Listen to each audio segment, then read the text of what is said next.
Thank you, Madam Speaker. And I do want to start just by thanking all the people who have contributed today and acknowledging Mr Jimmy Cocking, who's now in the gallery this evening, Madam Speaker, who I'm sure is very happy to see the Environment Protection Container Deposit Scheme legislation passing today.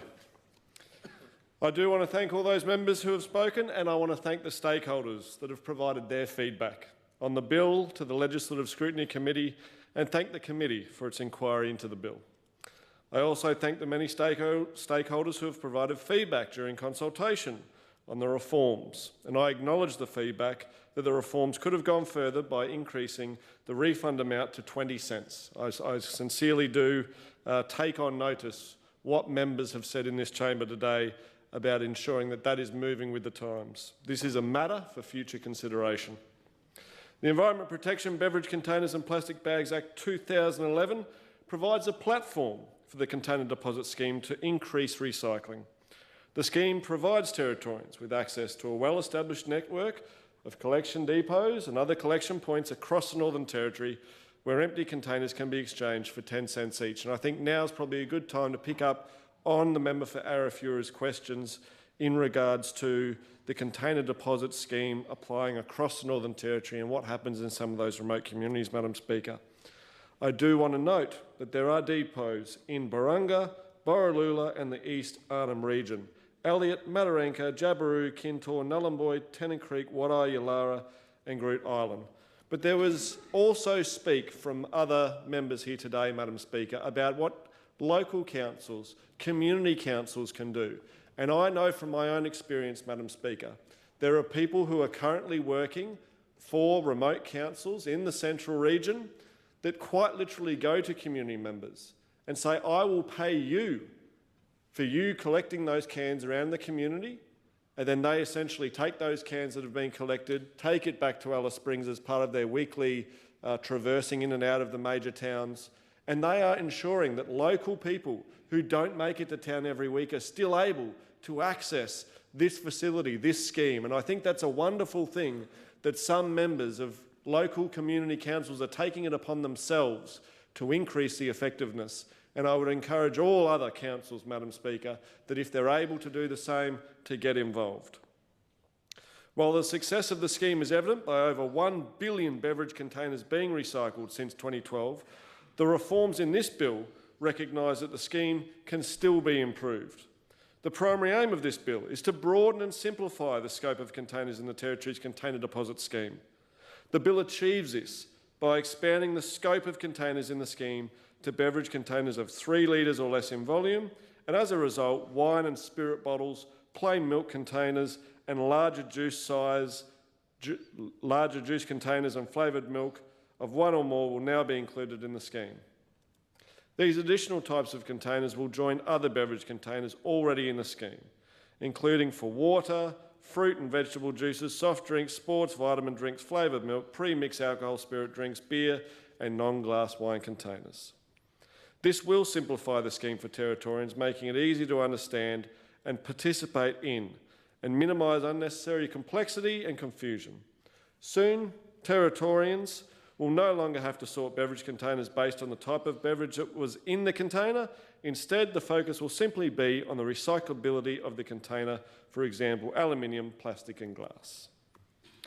Recycling helps keep empty cans, soft drink bottles and beer bottles out of landfill and litter, as other members have spoken to today, Madam Speaker. And over 100 million beverage containers returned by Territorians each year equates to about 400 containers per Territorian each year and 10 million in deposits redeemed each year. 100 million beverage containers also equates to almost 800 tonnes of aluminium, 800 tonnes of plastic and 3.5 tonnes of glass recovered for recycling through the scheme each year. In terms of improving recycling rates and the volume of high-value materials for recycling, it is estimated that expanding the scheme will increase recycling by a further 12 million containers per year. This means more valuable materials will be recovered, which will benefit the recycling industry, encouraging more infrastructure investment and jobs, including in those remote communities that have been spoken about today, Madam Speaker. Wine and spirit bottles have been in the Queensland Container Scheme since November of 2023, And as I said during the first reading of this bill, it is only a matter of time before other states follow the lead of Queensland and the Territory. New South Wales, South Australia and Western Australia have now publicly announced that they will be expanding their schemes to accept wine and spirit bottles and larger drink containers. The Department of Lands, Planning and Environment will continue to work closely with these jurisdictions and with impacted stakeholders in the year ahead. The bill responds to industry concerns by providing a 2-year transitional period from commencement to include the 10-cent refund marking on wine and spirit bottle labels.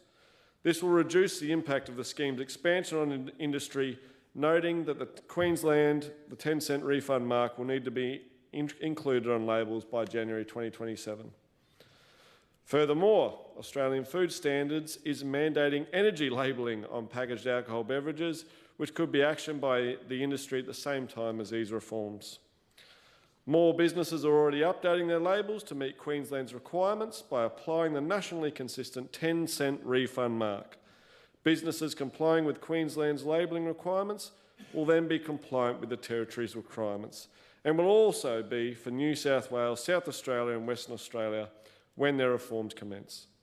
As the shelf life and turnover of milk and juice containers is a lot shorter than wine and spirits, the bill provides a transitional period of up to 1 year to include the refund marking on labels for those types of containers being added to the scheme.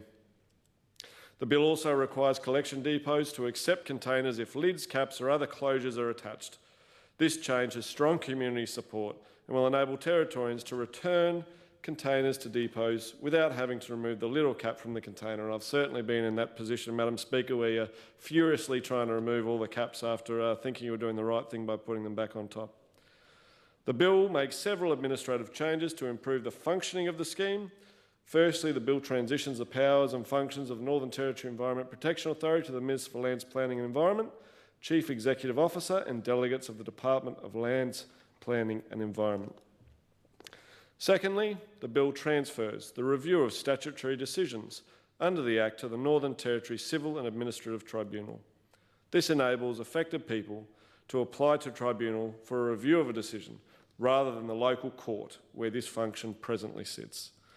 Thirdly, this bill makes a range of minor amendments to clarify matters and update the Act and regulations in line with modern drafting principles. These minor amendments do not impact the substantive operation of the Act and regulations or the scheme itself. The amendments to broaden the scope of the scheme will commence by Gazette notice, anticipated by mid-2026. This will allow sufficient time for businesses and industry to make the necessary adjustments and ensure Territorians continue to have a positive experience at collection depots. The other amendments will commence on the day after the Administrator's assent is declared. In summary, this bill helps to rebuild the economy by supporting the waste and recycling industry, encouraging greater investment in infrastructure and providing job opportunities across the Territory. The bill improves our outdoor lifestyle and protects our natural environment by removing litter and reducing landfill. Going to some of those comments, Madam Speaker, earlier, just before I wrap up, because I was actually quite taken aback by all the contributions here today, I do want to note also the questions that were asked in regards to why the responsibilities under the Act are being moved from the NTEPA to the Minister and the Department. The changes are consistent with existing delegations and will create efficiencies by more appropriately placing responsibility for administering the scheme with the Department rather than the NTEPA. And there was also questions raised about the implications of transferring to the reviews to NTCAT. And I just want to note to members there have been no reviews before the local court and we are not expecting resourcing burdens through the Northern Territory Civil and Administrative Tribunal. The member for Goyder, in his speech, Madam Speaker, spoke about collecting rubbish, something that I know I also enjoy getting out and doing in my community. And I want to commend the Clontarf Academy in Alice Springs, who every year around Clean Up Australia Day get out with the Mayor of the Alice Springs Town Council, and I've certainly been there for the last 5 years, collecting containers in the Todd River in Alice Springs. And what I've noticed over my time of collecting containers is that we have seen people definitely collecting and ensuring that the aluminium cans are collected, but every year I see an increasing amount of spirit bottles left in the Todd River because you cannot currently get a refund for those. And I'm extremely excited to see, hopefully, a reduction in those containers being left in our environment as a result of these scheme changes. Member for Drysdale spoke about David Attenborough and Captain Planet. I too, Madam Speaker, was someone that as a young person watched Captain Planet and can certainly understand the impact that has on many people that watched it. He also spoke about being the change you wish to see, Madam Speaker, and it did make me think about, with my own daughter, if ever we are walking down the street and I see any of my children kick rubbish, I always say, if you can kick it, Madam Speaker, you can pick it up, and that is certainly words that we live by. The member for Gwadja spoke about Carl Hampton and the Alice Springs Town Council, who did bring in that very effective wine bottle scheme that essentially was closing the gap themselves during that time. And I did have a little chuckle to myself researching the history around that, Madam Speaker, and Jerry Wood, who was spoken about earlier on in this debate, actually released a media release stating exactly that the Northern Territory Government, this was in 2012, Madam Speaker, so we're some 13 years down the track, needed to get on and ensure that this gap in the scheme was dealt with. And I'm glad to say, hopefully Jerry is listening in today, that we are dealing with that as we speak today. The member for Blaine spoke, amongst other things, about our bowerbird instincts. I found that very amusing, my father being a twitcher, a bird watcher himself, and we would often see the bowerbirds collecting things. And I myself now, Madam Speaker, as I deliver mail around the electorate, have actually strapped a milk crate onto the back of my bike, and I've, in 2 weeks, have collected 67 cans purely by just picking them up as I ride past them on the footpath. And it's something that unfortunately is becoming an issue again in our community, which is why schemes like this are so important. We need to ensure that the rubbish that is often left by others is collected. The member for Wanguri spoke about the benefits of the employment through the scheme, especially for community organisations. The member for Nightcliff spoke about picking up rubbish and the environment. The member for Johnson, thank you for your contribution. The member for Karama, I did enjoy the quote that the father working extremely hard to provide for those school fees, Madam Speaker, and recycle those glass bottles. And it's been wonderful to listen to everyone, I guess, speak to how this scheme impacts themselves. I would also like to finalise my comments by acknowledging the Office of Parliamentary Counsel for their work in drafting the bill and modernising the legislation, and the officers and departments of Lands Planning Environment who contributed to the development of this bill. I also acknowledge the hard work of the recycling industry. And finally, I want to thank Territorians for their strong support in making the Territory's container deposit scheme a success. To the many Territorians who have embraced the scheme and have invested their time collecting containers and visiting depots to redeem deposits, thank you. Madam Speaker, I commend the bill to the Assembly. The question is the bill be now read a second time. Those of that opinion say aye. To the contrary, no. Aye. I think the ayes have it. The Clerk. A bill for an act to amend the Environment Protection Beverage Containers and Plastic Bags Act 2011 and the Environment Protection Beverage Containers and Plastic Bags Regulation 2011. Minister. Madam Speaker, I seek leave to move the third reading. Is leave granted? Leave is granted. There be no objection. Minister.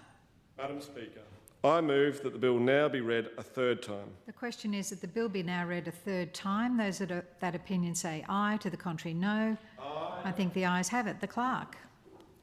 A bill for an act to amend the Environment Protection Beverage Containers and Plastic Bags Act 2011 and the Environment Protection Beverage Containers and Plastic Bags Regulations 2011.